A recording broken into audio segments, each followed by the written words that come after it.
So you are running in the newly formed 47th district that encompasses a lot of Long Beach. What other cities does it encompass? That's correct. It's 60% in Los Angeles County. It's Long Beach being 53%. The other 7 is Avalon, Signal Hill, and parts of Lakewood.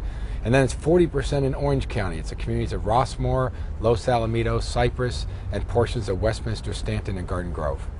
So why did you choose to run? You know, I chose to run because I'm very concerned about the current direction of our country. I think we're heading the wrong direction. I think we're in a hole, and we keep digging and making it deeper.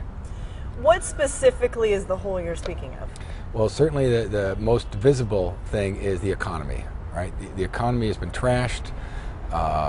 You know, we're deficit spending at an exorbitant rate. We are passing all our debts on to our kids and our grandkids, and that just isn't, it's not the moral thing to do. We should not be doing it. The latest reports are that the federal deficit is at about $15 trillion. So what would you cut? Well, I think you have to do a couple of things. First of all, the federal government has doubled in size in the last 10 years. Think about that. It's increased by 100%. I mean, could you imagine in your personal life if you spend twice as much today as you did 10 years ago, or if you're a business owner and your expenses are twice as much? So first of all, you definitely need to reduce the size of government. And I'm not an anti-government person. I just think you shouldn't have any more government than you can afford. And today we have way more federal government than we can afford. So that's the first thing we need to do. But that won't be enough because we're deficit spending at $1.5 trillion a year. So not only do we need to reduce the cost of the federal government, but we also need to get the economy going again. So we need to be more supportive of the private sector. It can create jobs, it can grow, and candidly it can generate more tax revenues for federal, state, and local government. So when you say that the government has doubled in size, can you be more specific about where has it doubled? Well, it's doubled in cost, right? So it's twice expensive. We spend twice as much on federal government than we did 10 years ago. So we have more federal employees, we have more departments, we have more bureaus, we have more programs, we have more of everything. Candidly, we have more things than we can afford. We can't afford it. So what would you do with Social Security? Well, I think the problem with Social Security is that it's not sustainable. It's a great program. I think we all want it. I don't hear anybody saying we should abolish it, but it's going to hit the wall here in the not too distant future. So what we need to do is we need to figure out how to work together, both sides of the aisle, make it sustainable. So is that extending the retirement age? Perhaps. Is it means testing on the back end?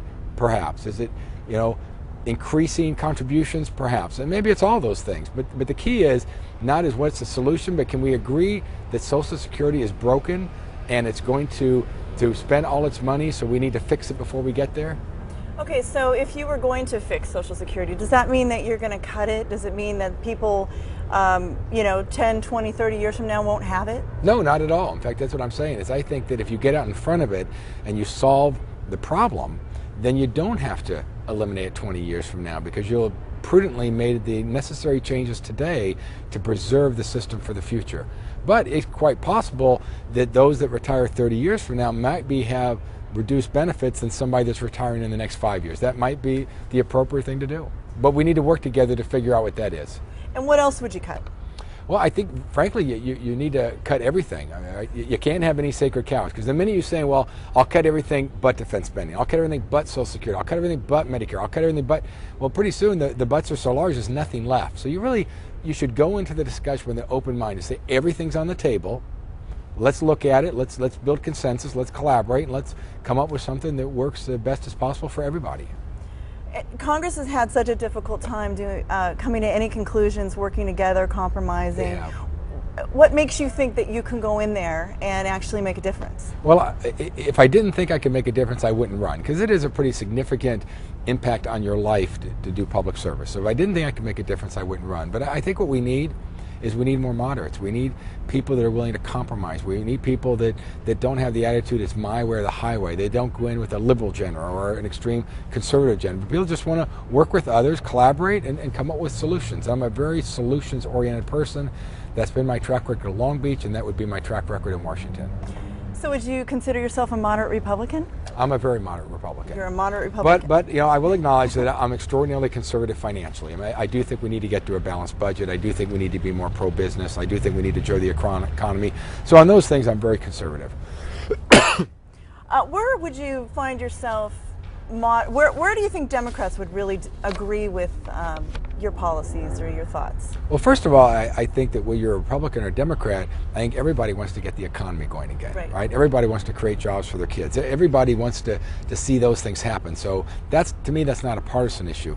But in addition to that, I would say that I have a very strong environmental track record that would be appealing to both Republicans as well as Democrats. When I took office in Long Beach, 6 years ago, we got mostly C's and D's for water quality in the Alamitos Bay. Now it's A's and B's. We've had the best report card from Hill to Bay for our water quality in Long Beach than we've had in many, many years. We're doing great things with turning the Colorado Lagoon from a DNF polio pit to it's going to be a great body of water in the next year or two. So certainly on the environment, I've been very strong.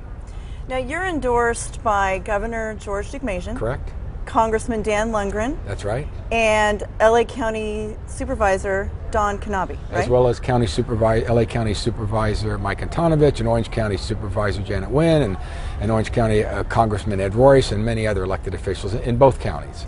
And you're running against Los Alamitos, in the Republican primary, you're running against Los Alamitos City Councilman Troy Edgar and former Congressman Steve Kuykendall. Yes, now remember, for the first time, this is an open primary, right? So you're not running by parties anymore. You're running against each other. So candidly, from my perspective, really the only opponent I have is Alan Lowenthal. I mean, I do expect it'll be Alan and I in November, so candidly, that's who I think that my opponent is in June. Okay, if he is your only opponent, Troy Edgar has raised approximately $220,000 for his campaign. Actually not. No, he hasn't raised it. What he did is he wrote himself a check. Well, yes. I mean, it's nice to have the cash, but I'll tell you, it's a big difference going out in the community, raising funds $100 at a time, or writing yourself a check. Yes, a good portion of what he has in his coffers is his own money. Yes, sure. Over 90%. Yes, and Steve Kuykendall, last reported was $23,000, which is about a 1/12 of what you've yes, raised. Something like that. Yes. And Alan Lowenthal's raised $39,000. Correct. Now, this is what Alan Lowenthal said to LBReport.com regarding his campaign. He said, quote, "I can't imagine the campaign going any better than it is. I do believe that the expenditures that I will need in June will be far less than what we'll need for November. My goal now is to be the Democratic nominee." Do you think he's sort of resting on his laurels and waiting for you three Republicans to battle it out before he... Well, and that's not a bad strategy either. I mean, I do agree. I think it's very, very likely that Alan will be one of the two top vote getters in June. Okay, but if you're out there right now fighting hard, you're going to get most of the attention at the moment. Wouldn't he sort of be coming in June as sort of a late comer to the party? Well, I certainly hope so. Time will tell. You never know in political campaigns how they go, but yes, that certainly is our strategy, was to get out early, work very hard, don't rest on our laurels, and build the momentum for a successful campaign in both June and November. And so far, so good. So if he is, let's say for the sake of argument that he ends up being your competitor in the end, where do you differ with Alan Lowenthal? Where do you think that he is going to stumble in the campaign against you? Well, I don't know if it's stumble. I would say that he and I have a different outlook on things. For example, in Long Beach, I've led the effort as chair of the Budget Oversight Committee to balance the budget every year. And we've made difficult decisions. Right? We've had to reduce the size of our police department. We've reduced funding in our fire department. We've reduced funding in public works projects. I mean, Long Beach has made a lot of serious, significant, hard decisions. At the state of California, they've done none of that.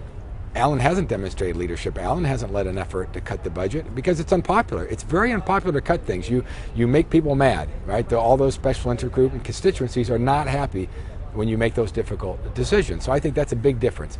I've been a leader of balancing budgets. Alan's been more of a spender.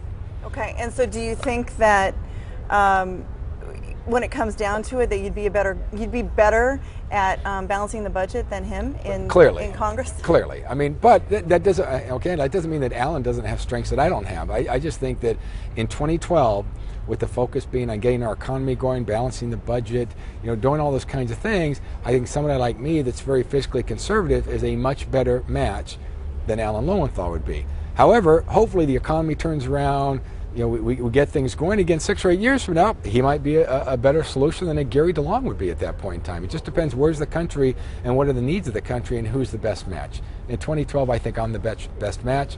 After that, we'll have to wait and see. What about Troy Edgar? Do you think he has a chance? He's got some pretty decent endorsements from the Orange County District Attorney.